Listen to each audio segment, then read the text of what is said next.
အားလုံးပဲမင်္ဂလာပါခင်ဗျာ UK Match Day ရဲ့ Facebook နဲ့ YouTube Channel တွေကနေကြိုဆိုပါရစေဒီကနေ့ရဲ့နောက်ဆုံးရအားကစားသတင်းတွေကိုကြည့်ရမယ်ဆိုရင်တော့ဘာဆိုနာအသင်းရဲ့ဥက္ကဋ္ဌဘာထိုမဲယူကတော့ကလပ်သင်းရဲ့အသင်းကောင်းဆောင်တိုက်စစ်မှုလီယိုမက်ဆီတယောက်စာချုပ်တက်တန်းတိုးပြီးအသင်းမှာပဲကစားသမားဘဝကုံဆုံးလိမ့်မယ်လို့ဆိုလိုက်ပါတယ်မက်ဆီဟာ2019ခုနှစ်မှာတော့စာချုပ်တက်တန်းနောက်ဆုံးချုပ်ဆိုခဲ့တာဖြစ်ပြီး2021ခုနှစ်မှာစာချုပ်ကုံဆုံးမှာဖြစ်ပါတယ်33နှစ်အရွယ်ရှိတဲ့မက်ဆီကလက်ရှိဘာဆိုနာအသင်းကပြဿနာတွေနီးပြအပါဝင်တဲ့ကလပ်သင်းရဲ့တာဝန်ရှိသူတွေကိုမကျေနပ်ပဲအသင်းကထွက်ခွာပွဲရှိတယ်လို့သတင်းတွေမှာဖော်ပြထားတာပါဘာဆိုနာအသင်းဘက်ကတော့မက်ဆီကိုကာလာရှေကြာတက်တန်းတိုးဖို့စီစဉ်နေလို့အသင်းမှာပဲကစားသမားဘဝကုံဆုံးတဲ့ထိဆက်ရှိလိမ့်မယ်လို့အသင်းရဲ့ဥက္ကဋ္ဌဖြစ်သူဘာထိုမဲယူကယုံကြည်နေတာလည်းဖြစ်ပါတယ်ဘာဆိုနာသင်းကတော့ဗီလာရီယယ်ကို4ဂိုးတကုနဲ့နိုင်ခဲ့တဲ့ပွဲပြီးမှလာလီဂါပြိုင်ပွဲမှာပဲမှတ်တမ်းကောင်းတစ်ခုရရှိခဲ့ပါတယ်။အဲ့ဒီပွဲမှာတော့လူစားဝင်လာတဲ့လူငယ်ကစားမလေးအန်ဆူဖာတီကနောက်ဆုံးအနိုင်ဂိုးကိုသွင်းလာခဲ့တာကြောင့်ဘာဆိုနာသင်းကလာလီဂါသမိုင်းတစ်လျှောက်သွင်းဂိုးပေါင်းက9,000ပြည့်သွင်းနိုင်ခဲ့တာလည်းဖြစ်ပါတယ်။ဒါဟာ1899ခုနှစ်ကစတင်ခဲ့တဲ့ကက်တလန်ကလပ်အတွက်တော့နှစ်ပေါင်း120အတွင်းသွင်းဂိုး9,000ပြည့်ခဲ့တာဖြစ်ပြီးမက်ဆီကလည်းအဲ့ဒီသွင်းဂိုး9,000မှာဂိုးပါဝင်ပတ်သက်မှုက903ဂိုးထိရှိခဲ့တာပါတင်းကောင်းဆောင်မက်ဆီတယောက်ထဲက2005ခုနှစ်ကနေ2020ခုနှစ်ထိကလပ်သင်းရဲ့သွင်းဂိုးတွေရဲ့903ဂိုးထိပါဝင်ပတ်သက်ခဲ့ပြီးသူ့ရဲ့ပါဝင်ပတ်သက်မှုနှုန်းက10.3% ထိရှိတယ်လို့ဖော်ပြထားတာလည်းဖြစ်ပါတယ်ဘိုင်မြူနစ်သင်းကတော့သူတို့ရဲ့နောက်ခံလူအာလဘာရဲ့အနာဂတ်ကိုစိတ်ကြိုက်ရွေးချယ်ခွင့်ပေးထားတယ်လို့ဆိုပါတယ်28နှစ်ရွယ်ရှိတဲ့ဩစတြီးယားနောက်ခံကစားမကတော့ဂျာမန်ကလပ်သင်းနဲ့စာချုပ်သက်တမ်းကတနည်းကျော်သာကျန်ရှိတော့ပြီး2021ခုနှစ်မှာစာချုပ်သက်တမ်းကုန်ဆုံးတော့မှာပါလက်ရှိချိန်ထိသူ့ရဲ့အနာဂတ်ကိုထုတ်ဖော်ကြေညာထားခြင်းမရှိပေမဲ့ဂျာမန်ကလပ်ကတော့သူ့အနေနဲ့ကလပ်သင်းနဲ့သက်တမ်းမတိုးပဲအသင်းမှာဆက်နေဖို့လက်ခံပွဲရှိလို့ပရီးမီယာလိကိုပြောင်းချင်ရင်လည်းပြောင်းနိုင်တယ်လို့ဆိုခဲ့တာပါအာလဘာကိုတော့ Chelsea Manchester City နဲ့PSG တို့လိုအသင်းတွေကခေါ်ယူဖို့ကြိုးပမ်းနေချိန်ကစားမကိုယ်တိုင်ကတော့သူ့ရဲ့အနာဂတ်ကိုမကြာမီအချိန်တွင်းမှာဆုံးဖြတ်သွားပွဲရှိတယ်လို့ဂျာမန်သတင်းစာတွေမှာဖော်ပြထားတာလည်းဖြစ်ပါတယ်ထော်တနမ်ဟော့စပါသင်းရဲ့နောက်ခံလူဒါဗင်ဆင်ဆန်ချက်ကတော့လက်ရှိနီးပြဂျိုစေမော်ညိုစီကနေသူကသင်ယူစရာတွေများစွာရရှိခဲ့တဲ့အတွက်ဂျင်းနဲ့ဝမ်းသာမိတယ်လို့ဆိုလိုက်ပါတယ်24နှစ်အရွယ်ရှိတဲ့ကိုလံဘီယာနောက်ခံလူကတော့မော်ရီညိုရောက်လာပြီးကတည်းကစပါသင်းမှာတော့ပွဲထွက်ကစားခွင့်ရတဲ့သူဖြစ်ရွေးချယ်ခံထားရသူလည်းဖြစ်ပါတယ်မော်ရီညိုကိုယ်တိုင်ကလည်းဒါဗင်ဆင်ဆန်ချက်ကိုမန်ချက်စတာယူနိုက်တက်မှာရှိစဉ်ကတည်းကကြိုက်နှစ်သက်သူဖြစ်လို့သူ့ရဲ့အသင်းမှာပုံမှန်ပွဲထွက်ခွင့်ပေးထားတာလည်းဖြစ်ပါတယ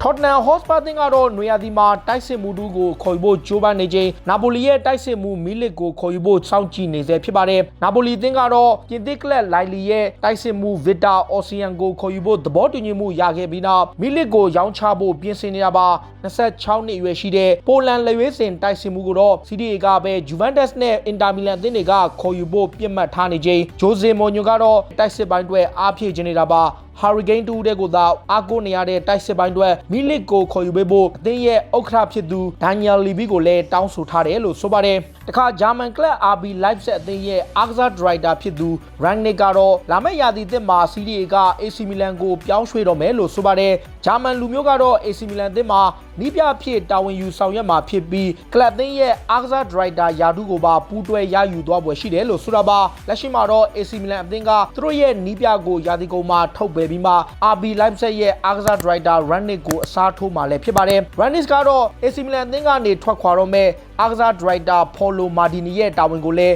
ပူးတွဲဆောင်ရွက်သွားပွဲရှိတယ်လို့အီတလီမီဒီယာတွေမှာဖော်ပြထားတာလည်းဖြစ်ပါတယ်တခါချယ်ဆီသင်းကလည်းလာဇီယိုရဲ့ကွင်းလယ်ကစားမှာမီလန်ကိုဗစ်ဆာဗစ်ကိုခေါ်ယူဖို့စိတ်ဝင်စားလာပါတယ်25နှစ်အရွယ်ရှိတဲ့အဲဒီကစားမကိုတော့ပြင်သစ်ချန်ပီယံ PSG နဲ့ပရီးမီယာလိဂ်ကမန်ချက်စတာယူနိုက်တက်အသင်းတွေကခေါ်ယူတင်တာပါလမ်ဘတ်ကိုယ်တိုင်ကတော့ကွင်းလယ်ပိုင်းကိုအားဖြည့်ချင်တာကြောင့်စီဒီအေကလပ်လာဇီယိုအသင်းကကစားမကိုအရခေါ်ယူဖို့ကြိုးပမ်းနေပေမဲ့လာဇီယိုကတော့ယူရိုတန်း100လောက်ထိသူတို့ရဲ့ကစားမကိုဈေးသက်မှတ်ထားတာပါချယ်ဆီအသင်းတာဝန်ရှိသူတွေကမီလန်ကိုဗစ်ဆာဗစ်ရဲ့အေဂျင့်ဖြစ်သူကိုစုံတွဲမှုတွေပြုလုပ်ထားပြီးနောက်ယူနိုက်တက်နဲ့ PSG အသင်းတွေကိုကြောပြီးခေါ်ယူနိုင်ဖို့မျှော်လင့်နေတယ်လို့ဆိုတာပါချယ်ဆီသင်းရဲ့ဂန်ဝင်နောက်ခံလူဟောင်းဂျွန်တယ်ရီကတော့သူ့ရဲ့နီးပြဘွားပထမဆုံးနီးပြချုပ်ယာဒူကိုရယူဖို့နီးစပ်နေပြီဖြစ်ပါတယ်။ Aston Villa အသင်းရဲ့လက်ထောက်နီးပြဖြစ်ဆောင်ရွက်နေတဲ့ဂျွန်တယ်ရီကရာသီကုန်မှာ Championship Club Bristol City အသင်းရဲ့နီးပြဖြစ်ခန့်အပ်ဖို့ရေပန်းစားနေတာပါ။ Villa အသင်းကလည်းလက်ရှိနီးပြ Dean Smith ရဲ့နေရာမှာဂျွန်တယ်ရီနဲ့အစားထိုးပွဲရှိတယ်လို့သတင်းတွေမှာဖော်ပြထားတာကြောင့်ဂျွန်တယ်ရီတယောက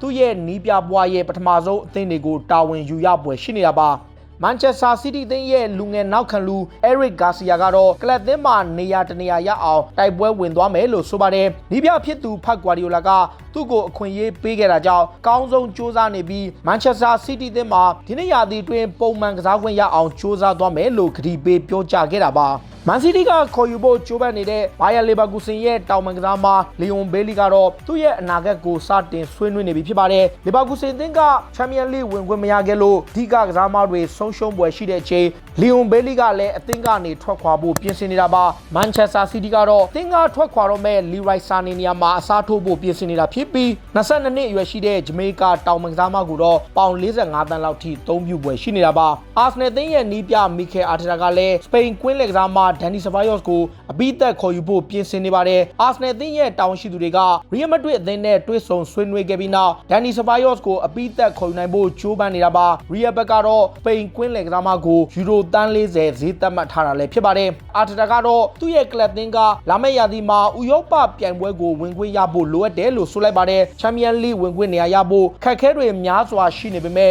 ယူရိုပါလိပြိုင်ပွဲကလည်းကလပ်အသင်းအတွက်အကျိုးမြတ်တွေရရှိစေလို့ဥရောပပြိုင်ပွဲကဝင်ခွင့်ရဖို့လိုအပ်တယ်လို့ဆိုခဲ့တာပါ။ဥရောပဝင်ခွင့်နေရာတွေကကျွန်တော်တို့ရဲ့လက်ထဲမှာမရှိတော့ပေမဲ့လက်ရှိနေထားရအခွင့်အရေးတွေကိုအကောင်းဆုံးသုံးချပြီးဝင်ခွင့်ရအောင်စူးစမ်းသွားမယ်လို့အာတေတာကဆိုခဲ့တာပါ။မန်ချက်စတာယူနိုက်တက်အသင်းကတော့ဘရီရှာဒေါ့မန်ရဲ့တောင်ပန်ကစားမဂျေဒန်ဆန်ချိုကိုခေါ်ယူဖို့ကြိုးပမ်းနေချိန်ဂျာမန်ကလပ်ကတော့သူတို့ရဲ့ကစားသမားကိုခေါ်ယူရမယ့်ရက်ကိုထုတ်ဖော်ပြောကြားလိုက်ပြီဖြစ်ပါတယ်။ဘရီရှာဒေါ့မန်ကလာမယ့်ဩဂတ်လ10ရက်နေ့မတိုင်မီဆန်ချိုကိုအပိသက်ခေါ်ယူသွားရမှာဖြစ်ပြီးပြောင်းရွှေ့ခြင်းကတော့အနည်းဆုံးပေါင်တန်း130ထိပေးရမယ်လို့ဆိုတာပါ။ယူနိုက်တက်အသင်းကတော့ဘရီရှာဒေါ့မန်နဲ့စာချုပ်သက်တမ်း2နှစ်ကျော်ထိကြန့်ရှိနေသေးတဲ့ဂျေဒန်ဆန်ချိုကိုခေါ်ယူဖို့ကြိုးပမ်းနေပေမဲ့ပြောင်းရွှေ့ခြင်းကိုညှိနှိုင်းလို့မရသေးပဲဖြစ်နေတာပါဆန်ချိုကတော့ဂျာမန်ဘိုဒီလီကထွက်ပြီးပရီးမီးယားလိကိုပြန်လည်ပြောင်းရွှေ့ဖို့ကြိုးပမ်းနေသလိုမန်ချက်စတာယူနိုက်တက်နဲ့လည်းပုဂ္ဂိုလ်ရေးဆိုင်ရာသဘောတူညီမှုတွေရထားတယ်လို့ဆိုတာပါဗြိတိန်မီဒီယာတွေရဲ့အဆိုအရယူနိုက်တက်ကဆန်ချိုနဲ့9နှစ်စာချုပ်သဘောတူညီမှုရထားပြီးတပတ်လောက်ခ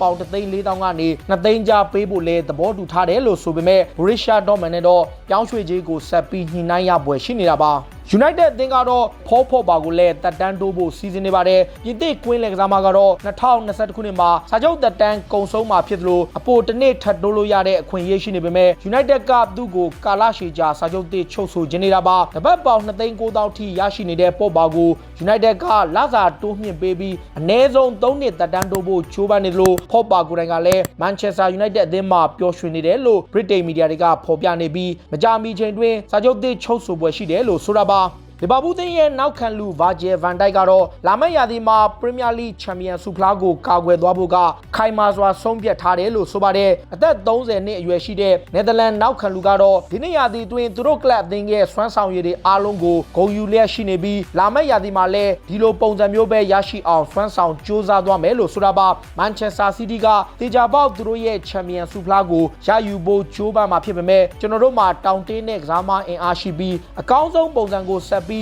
းထိန်းထားနိုင်လိမ့်မယ်လို့ဗန်ဒိုက်ကယုံကြည်လျက်ရှိနေပြီးလာမယ့်ရာသီပရီးမီးယားလိချန်ပီယံဆုဖလားကိုထပ်မံကာကွယ်သွားဖို့မျှော်လင့်နေတာလည်းဖြစ်ပါတယ်လီဗာပူးသင်းရဲ့တောင်ပန်ကစားသမားတွေဖြစ်ကြတဲ့မိုဟာမက်ဆာလက်စ်နဲ့ဆာဒီယိုမာနေကတော့ဒီနေ့ရာသီအတွက်အင်္ဂလန်ပရီးမီးယားလိပြိုင်ပွဲရဲ့ဂိုးအများဆုံးရွှေဖနက်ဆုကိုရရှိဖို့မျှော်လင့်နေဆဲဖြစ်တယ်လို့ဆိုပါတယ်လက်ကျန်ပွဲစဉ်အနည်းငယ်သာလိုတော့တဲ့အချိန်ဆာဒီယိုမာနေနဲ့ဆာလက်စ်တို့ကပြီးခဲ့တဲ့နှစ်ကလိုပဲဂိုးအများဆုံးရွှေဖနက်ဆုကိုရယူဖို့ပြစ်မှတ်ထားနေတာပါလက်ရှိမှာတော့ဆာဒီယိုမာနေက16ဂိုးသွင်းထားပြီးမိုဟာမက်ဆာလက်ကတော့18ဂိုးသွင်းထားတာလည်းဖြစ်ပါတယ်ဆာလက်စ်နဲ့မာနေတို့ကတော့ပြီးခဲ့တဲ့ရာသီတွင်းကအာဆနယ်ရဲ့တိုက်စစ်မှုဖီယာအမ်ရိတ်အဘာမီယန်နဲ့အတူသွင်းဂိုး22ဂိုးစီနဲ့ဂိုးအများဆုံးရွှေဖနက်ဆုကိုပူးတွဲရရှိထားသူတွေလည်းဖြစ်ပါတယ်UFC ရဲ့251ပြိုင်ပွဲကိုတော့မကြာမီချိန်တွင်ကျင်းပတော့မှာဖြစ်ပြီး middleweight တန်းမှာတော့ပြည်သက်တွေစိတ်ဝင်စားပွဲကြီးပွဲကောင်းတွေပါဝင်နေပါတယ် middleweight တန်းရဲ့ချန်ပီယံလူပွဲမှာတော့လက်ရှိချန်ပီယံနိုင်ဂျီးရီးယားကဥစမန်နဲ့အတူမူလက Gilbert Burns တို့ကထိုးသက်ဖို့ပြင်ဆင်ထားတာပါ